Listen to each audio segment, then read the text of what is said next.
everyone. My name is Donna. I'm Executive Director of Explore Waterford. I just wanted to thank you for your time this evening.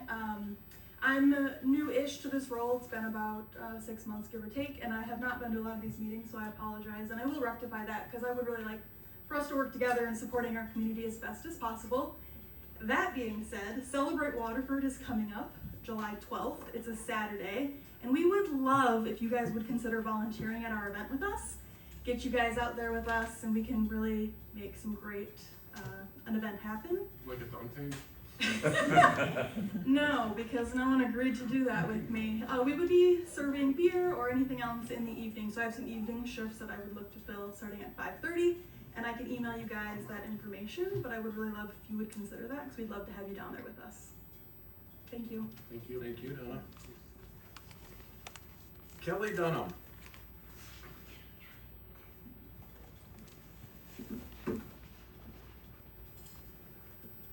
Hi, my name is Kelly Dunham, 737 Still Pond Drive.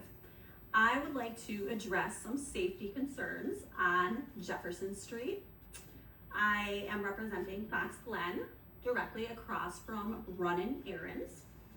We have had numerous issues since the opening in March. Number one, cars parked all along Jefferson on both sides. This greatly reduces visibility. I have video footage of probably about 20, I am happy to share, instances where cars are backing out, pulling in, there's almost accidents. It's crazy. It is incredibly unsafe. Also, when the bar is busy, people double park in front. That is reducing visibility even further. This is a problem. Also, recently, I would say about once or twice a week, again, happy to share footage, we have burnouts in the parking lot and excessive speeding out of the parking lot at all hours, afternoon, early evening, middle of the night. This is, again, a big concern. Something that is really upsetting, we are a neighborhood full of children. It is summer. There is a pond across the street that children often walk to. There is neighborhood, obviously, behind there. Children will ride their bikes across Jefferson to go to high school youth camps, for example. I noticed that today. So these kids are crossing the street. We've got burnouts, excessive speeding. We cannot have obstruction like this on this street. And I know you all voted for this, not voted being the right word, but issued this liquor license. So I ask you to please consider how we can make this safe for children and, quite frankly, all residents. Thank you. Thank you. Thank you. Thank you, Kelly. Liz Gamble.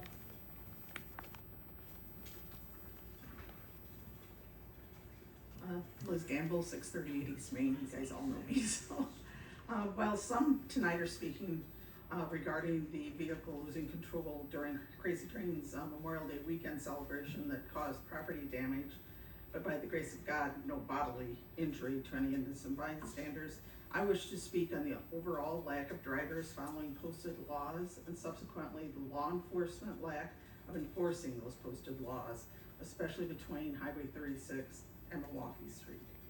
Having lived the same residence on East Main for over 25 years, I've watched the evolution of the thoroughfare changing from a quiet street to a main, heavily traveled shortcut for many. It used to be only a slight increase in traffic in the morning for work and going to school, and then it was quiet the rest of the day until people came home from work about 4:30 till about 6 o'clock. There was a slight increase of that traffic when the lights were first installed down here at First and East Main, but Officer Jeanine was still around then, and we also had the Sheriff's Department, and so they enforced the traffic laws. Jeanine actually sat out there a lot, never really pulled a lot of people over, but everybody saw the cop car, knew to slow down. Following the closure of First Street during construction, it has since then it's become a main thoroughfare with little or no monitoring or enforcing of the laws. 1st, speed has increased exponentially. Those heading east speed up to about 35 or 40 miles an hour, and I know that because when I pull out of my driveway, I do the limit, and I can have a car down maybe by Troy's place. By the time I get to 7th Street, it is nearly caught up to me. So I know it's not going 25 miles an hour because I'm going 25 miles an hour, and it's right up there on the back of my car. Where was I? Well, those coming into town, heading westbound, a lot of them have not reduced their speed much at all from 36. They're used to the highway speeds and they're still traveling those. Second, and even more egregious, is the overweight trucks. It's posted in numerous places. It's on the corner of 1st and East Main, Milwaukee Street and East Main, and in both directions out on 36. It's posted that we are not supposed to have any trucks over 8 tons, and most semis fall into that category. That increased, we really didn't see semis until 1st Street was closed during construction, and when 1st Street was closed, I believe W was supposed to be the truck route, Highway W was the truck route detour for that time. But the semis have increased exponentially on East Main. 75% of those are speeding, and the other day I even saw some guy driving by speeding on his cell phone, driving a semi past the house. I was talking to the neighbor, I'm just like, really? And I'm not, there's a lot of people who think I'm out there just watching the car, or watching the trucks go by. There's a bump in the road about half a house east of us. When the semi trucks go over it, they shake the house. So I could be in the backyard, I could be in the back room of my home, and I would still know the semi going by because the house actually vibrates. I've emailed the board, I've emailed and phoned trucking companies when I can catch and determine which trucking company is breaking the law. I phoned the police department, their non-emergency number, because nobody's dying at the moment, so I don't call 911. But since by the time I get through to the dispatch, I don't know where the truck is exactly, they won't send anybody out. So I guess I would have to jump in my car and chase the truck and call, I use my cell phone while I'm driving the car to find out where the truck's at. While gardening last year in the front yard, I witnessed a near collision. There was a speeding semi heading eastbound, came up on 2 cars that were waiting to turn north on 7th Street. They couldn't because there was oncoming traffic. I could tell that the semi was braking because you could hear it. It was braking, but it knew it couldn't stop. So it actually gunned the engine and swerved around. Thank goodness there wasn't anybody sitting, waiting on South 7th to enter the street. Otherwise, somebody would have gotten hit, either the 2 cars right in front of him or that car. Something has to be done. East Main has never been a numbered state highway. It's never been a lettered county road, to my knowledge. So I'm aware road construction will alleviate the trucks and the speeding for a while because the road will basically be closed. Will that traffic go over to Aber? Heaven hope it doesn't, because they don't have sidewalks. But post-construction, I pray that the weight restriction signs remain, that we are still a weight restricted street, because we are not a highway. We are not a state highway, we are not a county road. And that those and the speed limits are enforced, which they currently aren't. Thank you. Thank you, Liz. Jeanine Hyden, am I saying that correctly? Yeah. Okay, thank you. Good evening. Good evening. Hi. I'm Jeanine Hine. I reside at 612 East Main Street. I won't take up too much time reiterating what other people have already said, but I do agree with them as far as the speed on Main Street, the obstructed views, trying to back out. I do live right next to the bike path, across from the crazy train. So there is a lot of obstructive views, a lot of speeding. It's very difficult for me to get back out of the driveway to go west. I've had to back out to go, due to obstructions, I've had to back out back out to east to go west, to alter my route. Memorial Day weekend was the tipping point, I felt. Troy has done a lot to make the Crazy Train a place to be, to go. I have been on record to say that I am okay with the bar next door. It was a bar when I moved there. It became residential. With residential, she had a couple offers to buy for a dance studio. The dance studio was denied by the board because there was not enough sufficient parking in the parking lot without relying on residential streets. Through the years, I feel the outdoor venues have been more frequent. They have been loud. I have talked to Troy, and I told him I am a very tolerant neighbor. I enjoy live music, I enjoy bands. I have gone to the Crazy Train. However, if I cannot hear my TV or my radio or talk on the phone in my house, I have a problem. It is very loud. I do have decibels. I do have recording of music. We had bands Memorial Day weekend. We now have Motor Mondays from 6 to 9. Like I said, I can be tolerant as long as the neighbors, me included, do not have to listen to the band, to the karaoke. Karaoke on Wednesday night, I felt, was in my house. It's too loud. They have an inside stage. It is very nice. And now we have the crowds. The crowds contribute to a lot of the obstructions, a lot of the people, the congestion in the area. I don't know what the occupancy is. I do not know what safety is as far as that plot of land. He has to understand it is residential. And as of the end of May, we now have a permanent food truck along the bike path. It is nice. He has done a lot of nice landscaping. It's a place to be proud of, to go.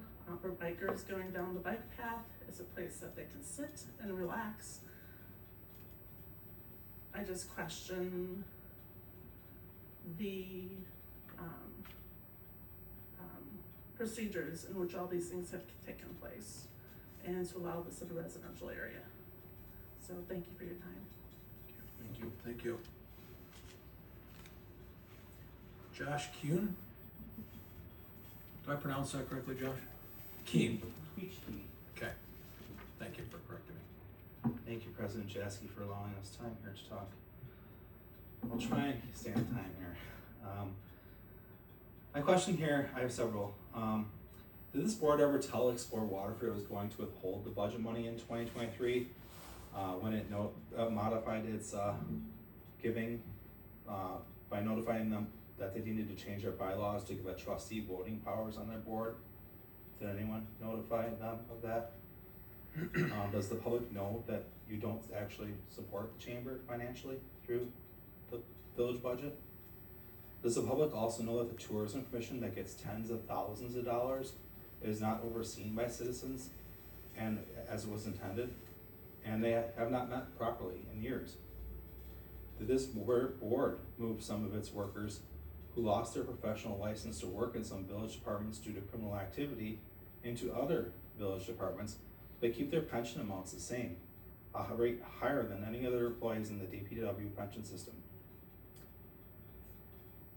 Did village council advise the administrator to reword ordinances and review them to ensure the wording complied with state law?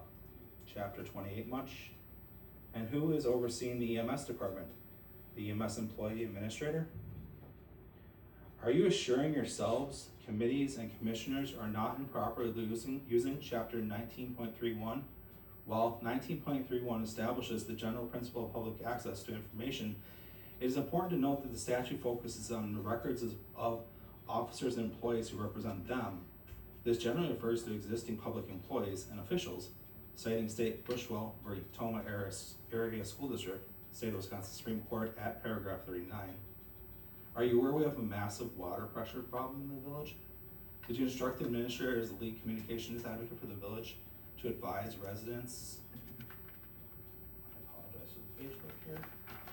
You're aware of the issue and what the village is doing to address it? I have the pressure tests from my house. Collegan came and did them. Do you have them? Are you aware there are permanent porta potties at a bar owned by one of the trustees on this very board?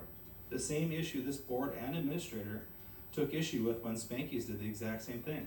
Yet nothing's been said of when Crazy Train doing it. Are you aware of the same bar has far exceeded its own property lines and the property it leases from We Energies? Is there any intent to inform the public of what the board intends to do about that? Is this board going to notify the public as to what it intends to do about policing? Did this board transparently approve the ad hoc police committee spending so it could be traced through an open budget process? What the speed, as well as what about the speed issues, lack of police, burnouts, and now 2 instances of loss of control of a vehicle and excessive property damage? Oh, and how about a social media policy? Trustee Ewert, you are an embarrassment, sir. You're an embarrassment to this board and the very seat you occupy. I'm astounded that your fellow trustees and now 2 presidents continue to allow your divisive rhetoric against Waterford citizens when invoking your official title online. No ethics committee? Should us citizens act as a non-government, appointed ethics committee and call out all this BS on Facebook only to have you accuse us of making the village look bad, when in fact 2 of you are making this community look like a true crazy train wreck? Admit it, you're just mad we're holding you accountable for your actions. Thank you. Thank you, Josh.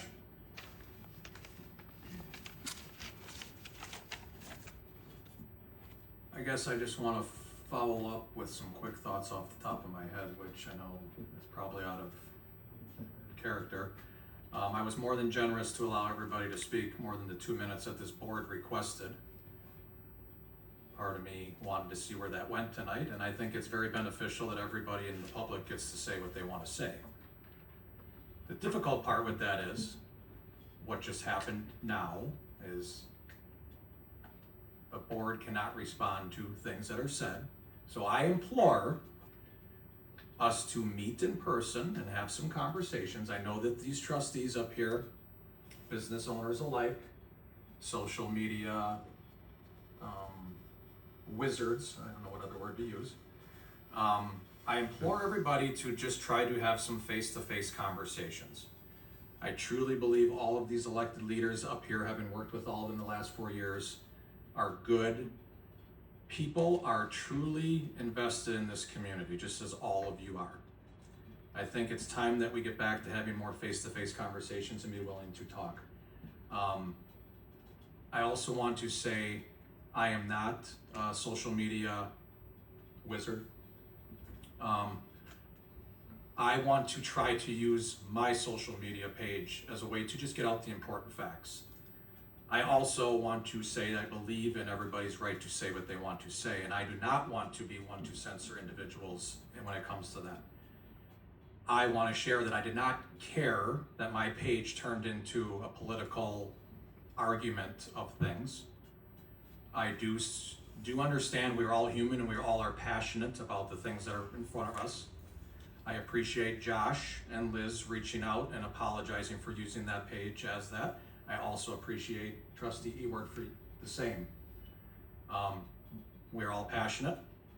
You don't need me to be the one to beat the drum on that. We just need to get back to having the conversations and finding some productivity. There was a lot said tonight that everybody needed to hear, and that's why I wanted to allow the 2 minutes to just really not exist. And I know I'm going to catch hell from certain trustees, and that's fine. We'll work through that. And we'll work through that. And as former President Houston would say, there's a reason it's limited to 2 minutes. But And anyway, I just want to say we're all human. We all got passion, and we all can find some solutions to all the things that were brought forward tonight, and they are very serious things that this board has to address. So let's move on to